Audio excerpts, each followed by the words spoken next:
Bom, eu queria primeiro agradecer, parabenizar a organização de um evento que é um evento fantástico, que reuniu ícones da cirurgia urológica de próstata no Brasil, um evento único do qual eu nunca havia participado.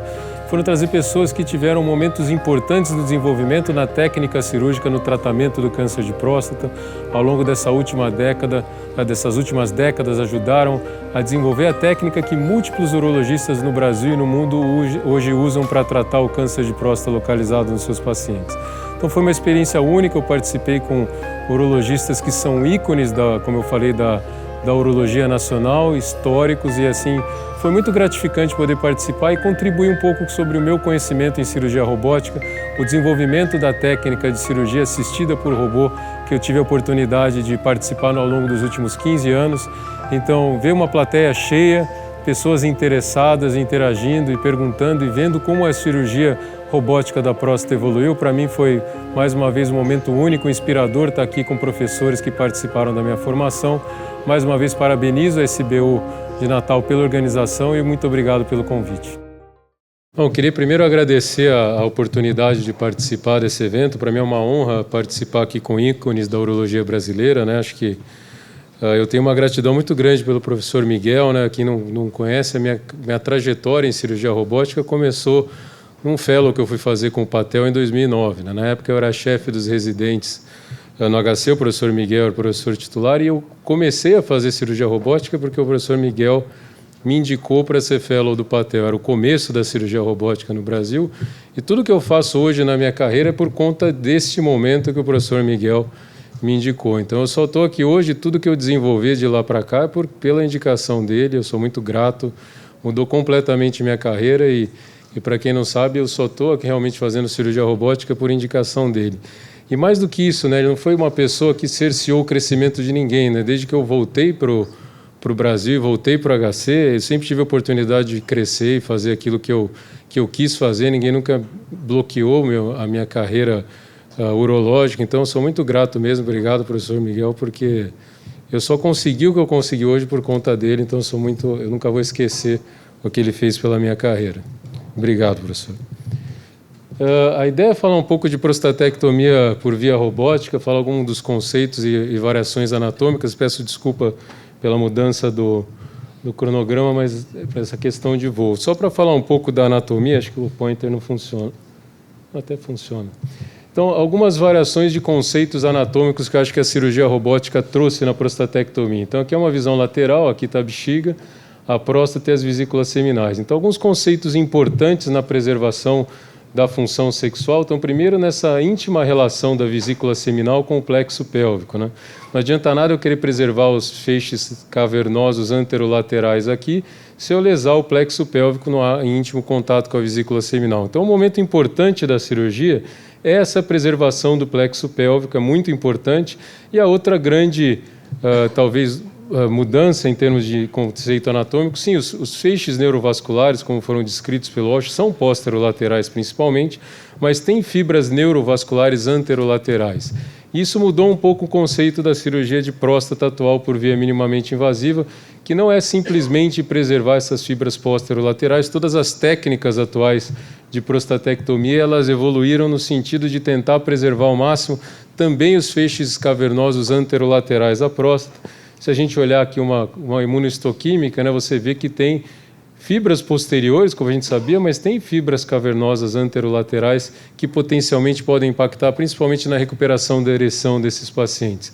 Então, a técnica que eu vou mostrar, o que evoluiu em termos de abordagem cirúrgica na via minimamente invasiva, é no sentido de tentar essa preservação das fibras nervosas anterolaterais. Eu vou mostrar um vídeo, então, curto, né, de uma prostatectomia por via pela via tradicional, com 6 portais tradicionais e pelo espaço de Hetzius normal.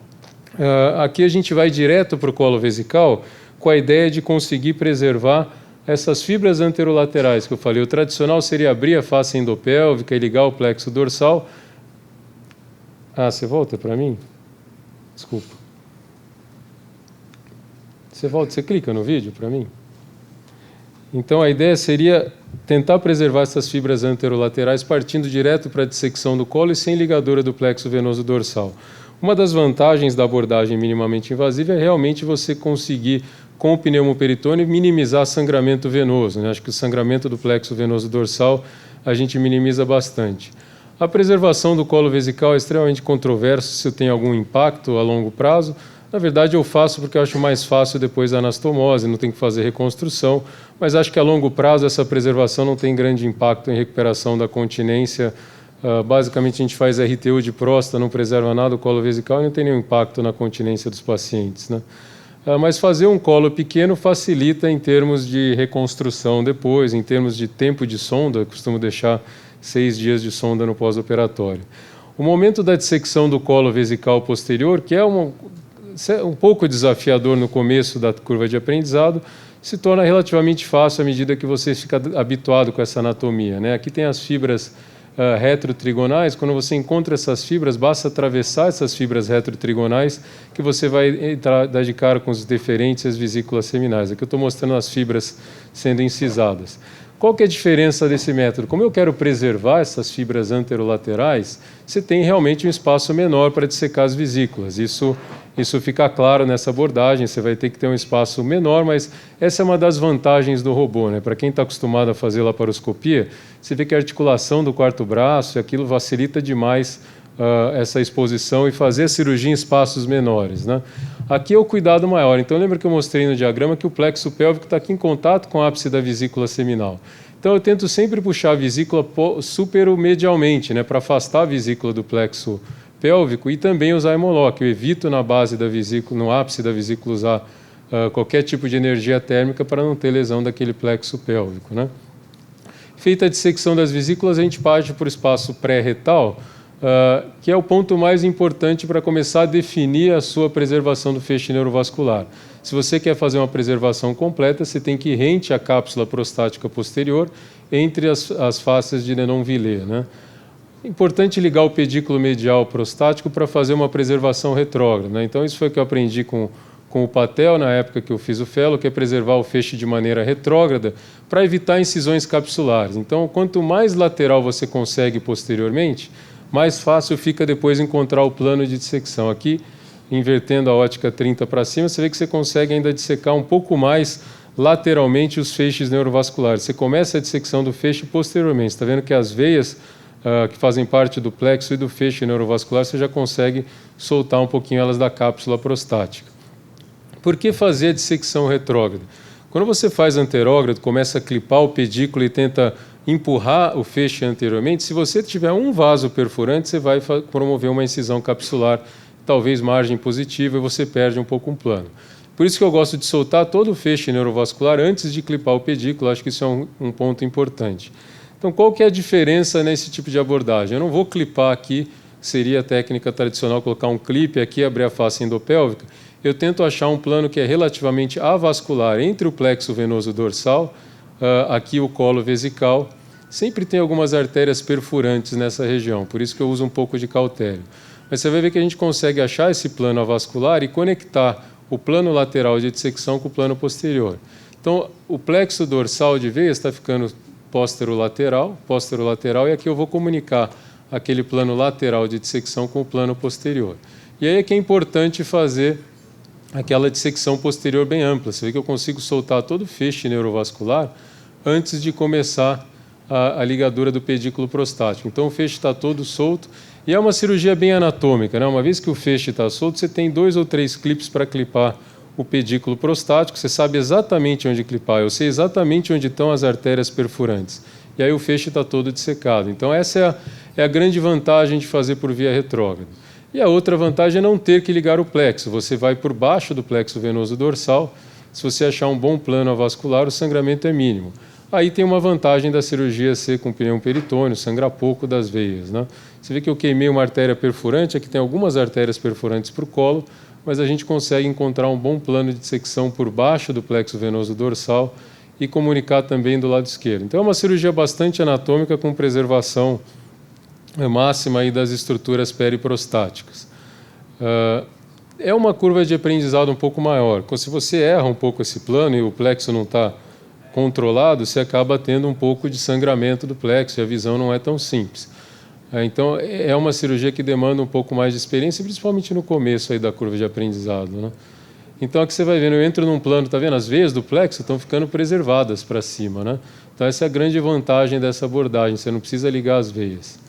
Sempre tem um pequeno pedículo aqui, é um pouco de detrusor ainda, sempre tem um detrusor, sempre tem uma artéria do colo vesical nesse detrusor, por isso que eu clipo.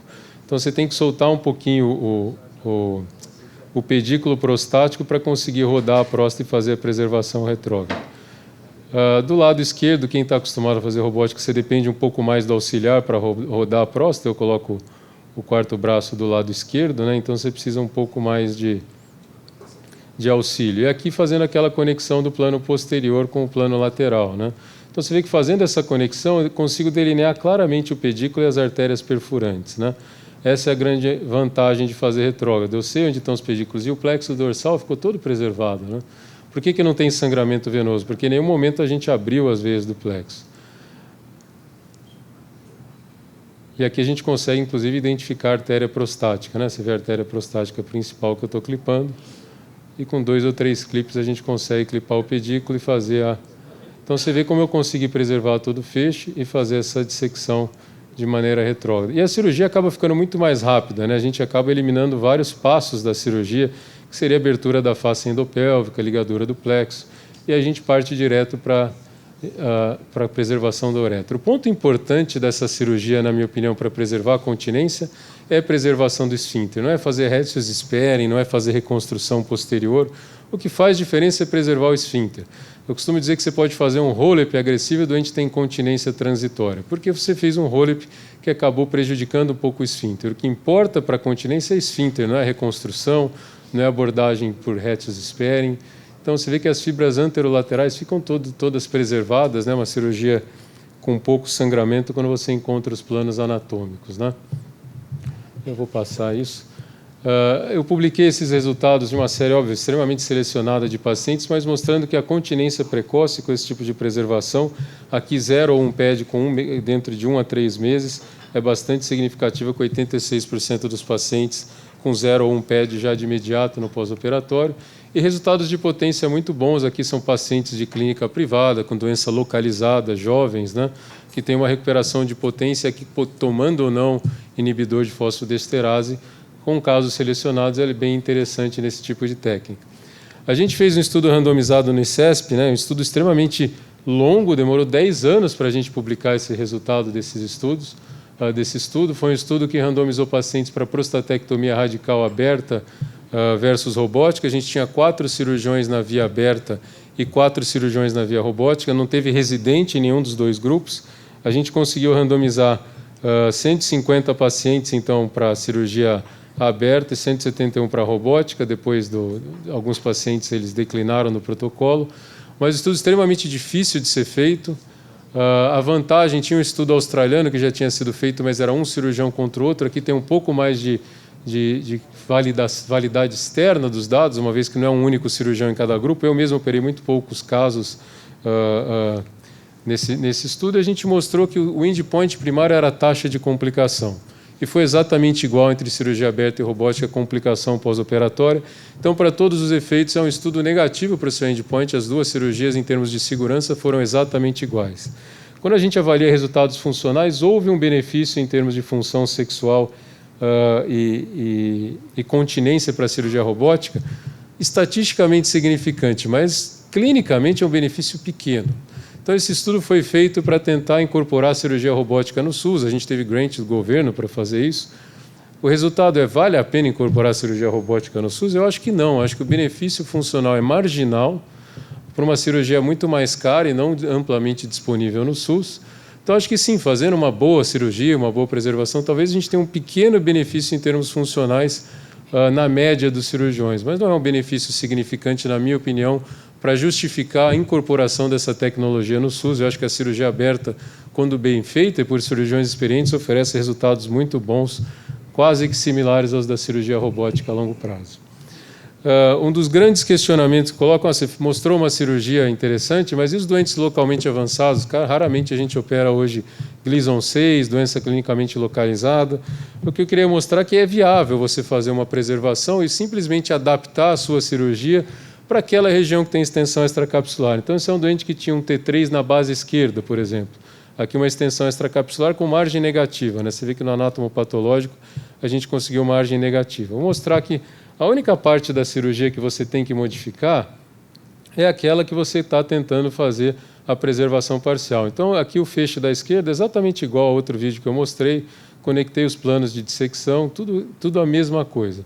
A única diferença é que na base esquerda, onde eu sei que tem a extensão extracapsular, você tem que colocar os clipes um pouco mais distantes. Então, basta você adaptar a sua técnica cirúrgica para cada paciente. Para isso é importante usar a ressonância magnética. A ressonância magnética tem um alto valor preditivo positivo para a extensão extracapsular. Aqui, mais uma vez, eu vi a artéria prostática, está vendo? Só que eu vou colocar o clipe um pouco mais baixo. Então, eu vi a artéria entrando na próstata e vou deixar um pouco de tecido neurovascular, tecido gorduroso na base esquerda. Então, como eu planejo essa preservação? Quando tem extensão na ressonância, é mais de 90% de chance de fato ter extensão extracapsular. Então, você tem que fazer uma preservação parcial. Aqueles doentes em que a ressonância é órgão confinado, mas doença de alto volume, é quando você pode usar nomogramas para predizer a extensão. A gente publicou um dos nomogramas que foi feito com o Rocco, é um nomograma que está disponível online, que permite identificar extensão extracapsular microscópica que a ressonância não é capaz de identificar. Então, você vê que toda a outra abordagem, o resto da abordagem cirúrgica foi o mesmo, mas eu vou mostrar o espécimen como a dissecção na base esquerda é diferente do resto da dissecção. Aqui, como eu falei, preservação agressiva da uretra, para mim, é o que faz diferença na continência. Não é reconstrução de Rocco, não é tipo de anastomose, não é Hertz Desperium, o que faz diferença é isso. Então, vou mostrar aqui, olha como ficou o tecido na base esquerda, ó. Toda a base esquerda protegida com tecido neurovascular. Eu não precisei mudar minha abordagem cirúrgica para fazer uma preservação parcial. Esse estudo eu publiquei quando eu estava com o Patel, são mais de 1.500 pacientes avaliados para tentar avaliar o impacto da preservação neurovascular na potência sexual. Então, aqui são diferentes níveis de preservação do feixe neurovascular, graduadas subjetivamente pelo cirurgião no intraoperatório, mas mostrar que essa graduação subjetiva se correlacionou com a chance de disfunção erétil. Então, faz sentido preservar um pouco do feixe, ao invés de tirar o feixe inteiro? Faz sentido, pelos nossos dados, uma preservação parcial, ela é muito melhor do que não preservar nada. Então, essa é a curva de quem não preservou nada, então você tem um risco maior de não ter recuperação da ereção versus diferentes níveis de preservação parcial do feixe neurovascular.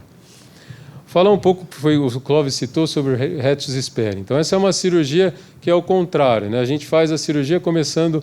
Isso era a abordagem que ele falou do Montsouris, que a gente começava a cirurgia pelas vesículas seminais. E aí foi descrito pelo Bochard fazer essa cirurgia completamente a prostatectomia por via posterior.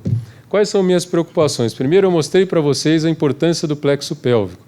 É uma cirurgia que tem um índice muito maior, uma chance muito maior de você lesar o plexo pélvico, porque você está abordando as vesículas diretamente por via posterior. Se te mostrar um pouco da literatura de Hertz Desperium, os resultados de potência parecem ser inferiores. E eles relatam resultados de função de recuperação da continência mais precoce. Eu acho que eles são mais precoces em relação a uma técnica tradicional com ligadura do plexo, sem preservação daquele arco tendíneo anterolateral que eu mostrei. A minha impressão é que, comparado com uma técnica anterior com preservação do arcabouço anterior, não tem diferença nenhuma. Eu fiquei empolgado em fazer essa dissecção, fiz 70 casos seguidos de preservação por Hertz Desperium, a minha impressão é que não tem vantagem nenhuma em termos de continência precoce, e a minha impressão em termos, eu vou publicar esses resultados, é que em termos de recuperação da função sexual, ela é inferior. E é uma cirurgia completamente que a gente não está acostumado. Então, aqui eu estou ligando o pedículo prostático primeiro. E aí vem a parte mais estranha, né, que é fazer a incisão do colo vesical ao contrário.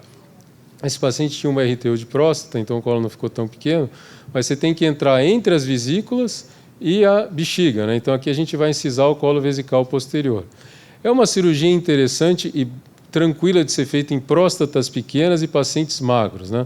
Num paciente obeso com uma próstata grande, honestamente, é uma cirurgia nada anatômica. Vem com uma cirurgia quase que arrancamento de próstata, porque o espaço é muito pequeno, a bexiga obstrui a sua visão, e você não consegue fazer o mesmo tipo de preservação, o mesmo tipo de dissecção anatômica. Aqui eu estou fazendo a preservação retrógrada também, então aqui ligando o pedículo, você vê que eu consegui reproduzir mais ou menos o que eu faço por via anterior para o posterior. Mas a minha visão, nenhum benefício em termos de resultados funcionais, os resultados de continência não são melhores. O que é importante para preservar a continência? É a preservação da uretra, do esfíncter estriado. Você fazer por trás ou pela frente não faz diferença. Se fizer um roll-up agressivo e não preservar o esfíncter, os pacientes ficam incontinentes por uma cirurgia transuretral. Então, eu não recomendo como método padrão, não recomendo em pacientes com doença localmente avançada, porque você não tem tanto controle das margens, além de ser muito mais difícil de ser feito em pacientes obesos e com próstatas grandes. Mas é viável, você vê que eu consegui fazer mais ou menos a mesma cirurgia sem abrir o retus e aqui fazendo a ligadura da uretra. Agora, um ponto desafiador dessa cirurgia, para quem não está acostumado, é fazer a anastomose, que é completamente ao contrário. Então, aqui eu tenho que entrar por trás da bexiga e fazer a anastomose ao contrário. Não é fácil de ser feito, principalmente em paciente obeso. Você vê que a gente começa a anastomose pela parede anterior. Então, aqui fazendo a anastomose anterior, você começa a parede anterior, corre toda a parede anterior e depois faz a parede posterior. Minha outra vivência é que eu tive muito mais incidência de retenção urinária. Não é viável tirar sonda em todos os pacientes com 6, 7 dias de pós-operatório. Eu acho que a anastomose fica angulada e esses pacientes tendem a ter muito mais retenção com a retirada precoce do catéter. Quem faz retus Sperring hoje deixa a cistostomia suprapúbica. Não com a ideia de que dói menos, mas é porque eles ficam testando. Ele fecha a cistostomia e vê quando o paciente consegue urinar, porque eles têm muito mais retenção. E a anastomose é mais difícil, vê que eu fiz a anastomose toda por via posterior e aí fechando aquele espaço posterior. Viável em pacientes com próstata pequena, bexiga pequena, ou seja, paciente não obeso, mas não vejo vantagem. Esse é um estudo interessante que foi publicado comparando a tradicional versus retus Sperring por cirurgiões que só fazem retus Sperring. Então é uma publicação interessante. A continência imediata deles foi um pouco melhor com retus Sperring. A continência imediata. A potência imediata foi inferior, como eu falei, a gente expõe muito mais a dissecção do plexo pélvico. E a longo prazo tudo igual. Então não tem nenhum benefício a longo prazo. Esses pacientes têm mais margem cirúrgica positiva. Essa aqui é uma meta-análise mostrando 30% a 40% mais margem positiva com retus Sperring. Prejudica o resultado oncológico. A longo prazo os resultados são iguais. Cirurgia desafiadora eu não acho que deve ser adotada como abordagem padrão.